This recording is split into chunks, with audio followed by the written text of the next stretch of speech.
Hey yo, la Satanic Crew, on se retrouve aujourd'hui pour une petite vidéo faite à l'arrache, comme vous avez l'habitude maintenant. Du coup, on se retrouve aujourd'hui pour une petite vidéo post-Japan, globalement, parce que tout simplement, je reviens d'un gros week-end de 4 jours entre potes.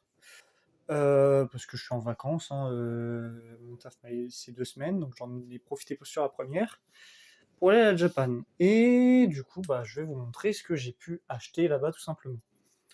Donc, tout d'abord, pour commencer, on va avoir ce magnifique poster de Baki, The Grappler, de Keisuke Itagaki, pardon, qui du coup, si je dis pas de bêtises, est la première série de tomes de l'auteur, hein, donc en gros c'est vraiment les débuts de Baki.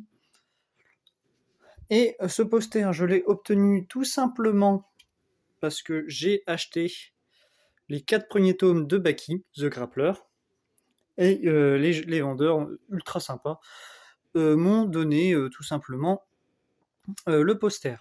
D'ailleurs, j'ai eu de la chance, c'était une demoiselle tout à fait charmante, très honnêtement, que ce soit physiquement et commercialement parlant, hein, vraiment. Vraiment, ça se voyait qu'elle avait l'habitude, contrairement à d'autres. Honnêtement, je vais en profiter pour faire une petite critique. En soi, la Japan, c'est sympa. C'est juste que sur les stands, on voit quand même qu'il y a quand même pas mal de gens qui n'ont pas l'habitude. Dans le sens où soit ça a l'air d'être des saisonniers, soit c'est des gens qui font leur premier. Mais surtout pour ceux en fait les vendeurs qui viennent de l'étranger, genre. Ça se voit qu'ils ont pas du tout l'habitude de côtoyer une clientèle étrangère, si tu veux, et du coup, savent pas du tout deal avec cet état de fait, genre. Mais sinon, en soi, c'est un des rares, euh, un des rares points faibles que je donnerais à la Japan, honnêtement. Mais voilà. Alors, du coup, sinon, pour reprendre, on a, hop, j'ai acheté également les 4 premiers tomes de Kengan Ashura, qui est, sachant que Baki et Kengan Ashura, moi je les ai vus en animé tout d'abord. Euh, c'est des œuvres que j'aime beaucoup parce que bon j'aime énormément là, tout ce qui est baston. Surtout quand c'est jouissif, tu vois, dans l'idée. Quand c'est dans la démesure, tout ça, j'aime bien. J'aime bien. J'aime bien. J'aime bien. Enfin bref. Du coup, sinon, hop, je vous la cale. Voilà. C'est bon, ça tient. Alors ici, du coup, un petit sabre décoratif, hein, c'est bien que la lame soit en métal, ça ne coupe pas, c'est pas du tout aiguisé, c'est pas du tout fait pour. De toute façon, si elle était aiguisée, il aurait fallu que j'ai un permis, une autorisation pour en détenir. Enfin bref. Là on est sur le Zanpakuto de Ichigo Kurosaki, et c'est le modèle qui fait 1m60. Sachant que j'avais le choix entre, je crois, 1m40, déjà, ça c'est sûr. Et je crois qu'il y avait encore plus petit, peut-être 1m20, un truc comme ça. Et j'aurais peut-être dû prendre plus petit parce qu'au final, gros défaut de fabrication de je sais pas quoi au niveau du fourreau. Parce que le fourreau est pas du tout adapté pour la lame. Genre j'ai failli la péter pendant mon week-end avec mes potes. Heureusement il en est rien.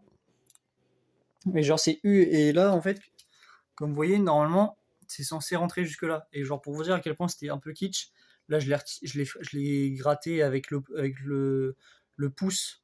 Mais en gros, tout là sur le fourreau, et puis là, il y avait de la giga-colle dégueulasse. Dégueulasse, mais vraiment dégueulasse. Tu voyais que ça dedans. Et genre, vraiment, c'est kitsch, quoi. Genre, ça la fout mal, tu vois, surtout que j'ai payé ça 60 balles, tu vois, genre 60 balles pour ça, bon je vous avoue que j'ai un peu le seum, quoi. Mais bon, au moins je suis content, j'ai eu mon seum, mais si je refais une Japan, soit je prendrais un truc plus petit, soit clairement j'en prendrais pas. Enfin bref, avant de terminer par le meilleur, hop, Voilà. Une petite peluche Kaiminus. Par contre, ouais, j'avoue, elle m'a coûté ultra cher pour ce que c'est, maintenant que j'y pense. Parce que là, celle-ci, donc c'était justement, en plus, c'était par un vendeur italien qui avait pas du tout l'habitude, visiblement, de gérer, comme je vous l'ai dit, avec de la clientèle étrangère. Mais bon, ça s'est fait. Et ça l'a fait. Et en gros, comme vous voyez ici, il y a des petites traces ou quoi. Et ça, c'est pas de leur faute. Ça, c'est de la mienne. Parce qu'en fait, à la base, bah, en fait, les mains étaient reliées ici, tu vois. Et moi, j'avais envie qu'il ait les bras ouverts, si tu veux. Donc, j'ai découpé ça au ciseau en faisant le plus gaffe possible, mais bon, voilà. Surtout sur cette main-là, je me suis foiré. Le deuxième, j'ai mieux géré. Le deuxième, j'ai mieux géré, mais vraiment, celle-ci, voilà, on voit que ça, mais c'est pas grave. Je l'aime quand même, il est très, très beau. Il est vraiment très beau. Enfin bref. Et enfin, hop, je vais le garder avec moi. Le meilleur pour la fin. Bon, faites pas attention, hein, c'est du linge sale. On fait abstraction si vous voulez. Hein. Donc du coup, voilà. Le truc, c'est que pour un petit info, hein, pour vous préparer à la chose, je suis quelqu'un qui est un fan extrême de Bob Lennon. Je suis vraiment, je révère cette personne et à titre personnel, c'est réellement mon idole si tu veux. Il n'y a qu'à voir là-bas. De toute façon, parmi les trucs de Witch Memory, une œuvre que je vous conseille au passage, on voit les petites illustrations de Bob pour son œuvre La forteresse du chaudron noir. Hop, d'ailleurs ça aussi, et puis vous avez vu la hache à côté. Mais enfin bref, du coup, grâce à une amie qui a réussi à choper des places, enfin une place pour les dédicaces, je l'ai accompagnée et du coup j'ai pu avoir l'immense honneur, même si ça a été que même une minute ou deux grand max, j'ai pu discuter vite zef avec Bob Lennon, clairement, sur le coup j'ai réussi à garder contenance, mais après vraiment j'ai vraiment failli chialer, genre vraiment. Enfin bref, et j'ai euh, j'ai pu avoir hop, mon petit autographe du Lennon. Genre je suis vraiment le plus heureux des hommes là actuellement, genre vraiment. Genre de l'avoir rencontré même 2 secondes, genre je suis refait. Et d'ailleurs aussi, pour la petite anecdote, faut savoir que j'avais déjà demandé sur un de ses streams, un jour où exceptionnellement il y avait vraiment pas grand monde, si je pouvais réutiliser, pour ceux qui sont fans de Bob Lennon, comme moi, si je pouvais réutiliser dans mon projet de manga euh, ces trois de ces personnages qu'il a créés dans Dragon Ball Xenoverse et Xenoverse 2 du coup, qui sont, pour ceux qui ne connaissent pas, Cosmotron, et qui est Korn, Malabar, et Rice, et qui est Spatiotron, pour ceux qui ont la ref.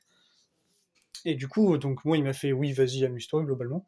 Mais du coup, vu que je veux quand même faire les choses bien, euh, j'avais fait tu vois, une petite note sur mon téléphone, et je lui ai fait lire, machin, tout ça, pour pas déranger, machin.